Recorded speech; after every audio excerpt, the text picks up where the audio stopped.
What's going on, guys? I'm Jaye Biack. Shout out to everybody that's tuning in.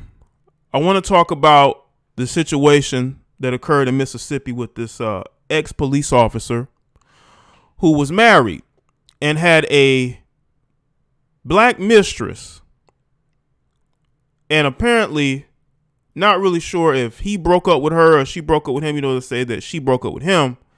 She threatened to tell his wife. So in order for him to keep her from doing so, he took her life. And this was of a, I believe, 32-year-old woman that has 4 children. Her name is Dominique Clayton. His name is, if I can find it, Matthew Keen or Kine, who's 38.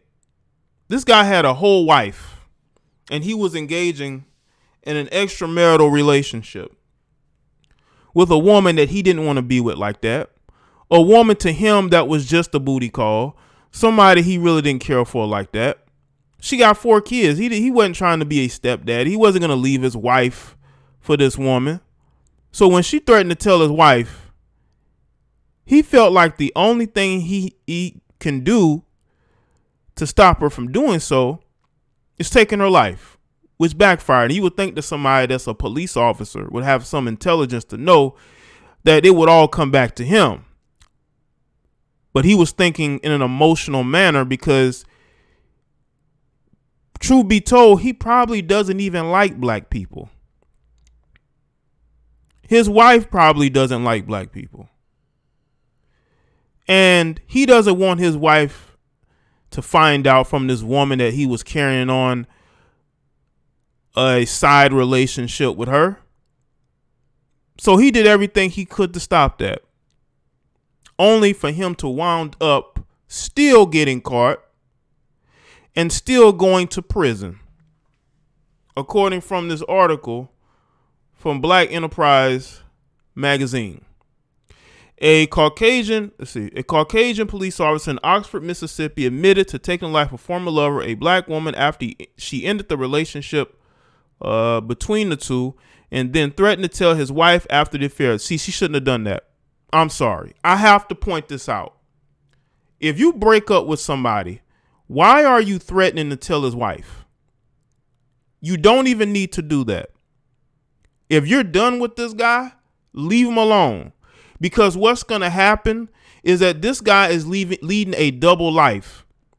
And if you tell his wife, it's going to trigger him to do something stupid. And that's exactly what he did. In a very cowardly way, I must say. Has agreed to a plea to plead guilty for the crime. According to the Daily Journal, the former police officer Matthew, to avoid death penalty, will admit to taking the life of his girlfriend with whom he was having an intimate affair with back in May of 2019. The former police officer, who was married at the time of the incident, was accused of taking the life of his black girlfriend while she was sleeping. The 40-year-old Matthew was originally charged capital murder, is expected to accept a plea agreement on Friday. As part of the agreement, in exchange for pleading guilty, the state will take the penalty off the table and recommend that the former police officer be sentenced to life in prison. I'm not at liberty to disclose any details, but we have been working hard for some time to obtain a resolution. Matthew's attorney, Anthony Faries of Ashland. The Oxford Eagle had reported that the sentencing will take place this Friday at the Union County Courthouse in New Albany, Mississippi. Lafayette County Circuit Court Clerk Jeff Busby, Assistant District Attorney Mickey Malay, I think that's how you say it, Malady, and Attorney Carlos Moore, who represents the Clayton family, each confirmed Kenny will take a plea deal of a life sentence without the possibility of parole. On May 19th of 2019, Clayton was found deceased by one of her children at their residence in 1009 Suncrest Drive in Brittany Wood subdivision. Lafayette County Coroner Rocky Kennedy had confirmed that Clayton passed from a shot wound to her head. And I want y'all to understand that happened while she was asleep. He took her life while she was asleep. You can interpret what may or may not have occurred in that situation. But this is sad, man. It's sad because this woman, I believe, has 4 children without a mother. 4 without a mother. And this is why it's tough for single mothers in the dating market. I know it is. But the thing is, when you have a woman who have that amount of children and you're engaging in a relationship with a married man, things are going to go wrong because these men have a lot to lose. And they're going to protect what they have with your life. And this is exactly why I truly believe that women have to evaluate the type of men they deal with, especially when you have children that depend on you and count on you. Now, none of the what he did is her fault. What I would say is dealing with a guy who has a wife is never a good thing. But with this particular man, this is somebody who, again, probably doesn't even like black people. Okay, people say, well, he sleep on a black woman. That doesn't mean he likes them. This is why he did what he did. He didn't want his wife to find out that he's an N-word lover. And because he's an N-word lover, and he didn't want his wife or his friends or his family to find that out, they know that now, took that woman's life. You see, there are people on this platform that are not going to talk about this. They're not going to talk about the fact that this thirsty Caucasian cop was dating other women outside of his marriage. And when he couldn't control that, because see, he thought he could control that situation, but he couldn't. He couldn't control it. And what ended up happening is that he ended up taking this woman's life because he couldn't control it like he thought he could. And this is why he is going to be in jail for the rest of his life, and his wife ended up divorcing him. This is a guy who ruined his life. He ruined his career. He ruined his marriage, chasing after women who are single mothers, women who are probably vulnerable, because again, he's a cop. We don't know how they met. And he did this to himself, ultimately.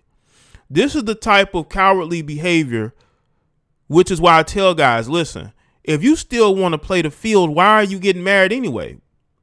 But the fact that he was 38, he probably was in a marriage with a woman he probably didn't even want to be with. He didn't get no excitement from it, but he did get excitement from being with this 32-year-old. And that's why he did it. And now he's gotten himself caught up in a situation he can't get out of. And he's right where he should be. This is what happens, bruh, when you have side chicks and you can't control the situation. You took it into your own hands and you ruined your own life and your own career and your own marriage. Now, all of your family and friends know that you are nothing more than a cheater who likes to have chocolate on the side. And I also will say this. You know, you got these heifers who get on social media talking about who's a dusty and who's not a dusty. What I want to know from y'all, is this guy a dusty? Because if this don't speak of dusty behavior, I don't know what does. This is dusty behavior. He's a dusty. Okay? I don't care if he was a cop. There are dusty cops too.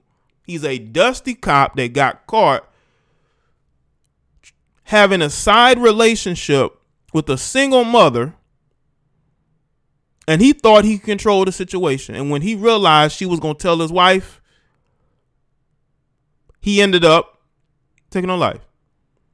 And now he's going to be in jail for the rest of his life because of his own actions. This is what you call accountability for one's decisions. And this is me telling you that I don't like cowardly behavior. When a man is cowardly for the things he does, he's going to get called out for it. This guy's thirstiness got the better of him. And now he has a long time to think about what he did.